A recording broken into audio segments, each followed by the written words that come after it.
In this video tutorial, I'm going to share to you on how you can fix. Currently, this hardware device is not connected to the computer code 45, so let's get started. First method is the hardware troubleshooter, so press Windows key and R button together to open the run window. Simply type msdt.exe space hyphen id space device diagnostics. Okay, msdt.exe space hyphen id space device diagnostics hit enter or click OK. Now in my case, this is disabled, but in your case, once you run that, you just have to simply run the hardware troubleshooter, and then you just need to follow the on-screen instructions and then restart your Windows once. Make a right click at the start button, shut down or sign out, and restart. Okay. Next method is you have to go ahead in the Windows search bar and type CMD.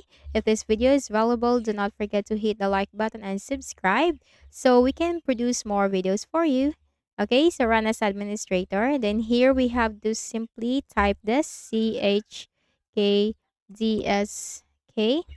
CHKDSK space C colon space forward slash F space forward slash X space forward slash R. Okay. CHKDSK space C colon space forward slash F space forward slash X space forward slash R and hit the enter key. And then you just need to simply type for here, yes for Y for yes and for no. So simply type Y and then let the process to continue. Okay, and then you just have to restart your Windows once and that's it. Next method is make a right click at the start button, select device manager. Then here in the device manager window, you have to simply locate the device that has the yellow triangle icon.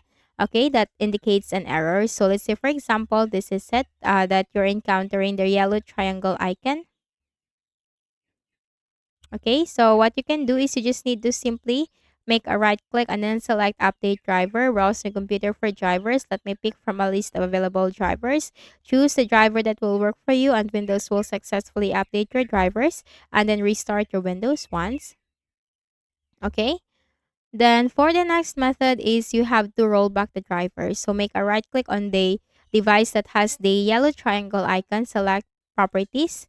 Click on the driver tab and then click on the rollback driver. If rollback driver is not grayed out, click on the rollback driver. Last method is to uninstall the device. Click on the uninstall button and then uninstall it. Click on the uninstall button again and restart your Windows once. Right click at the start button, shut down or sign out and restart. After restarting, that will automatically reinstall the driver into your Windows and that will fix the issue for you. So again, do not forget to hit the like button and subscribe to this channel. Thank you for watching.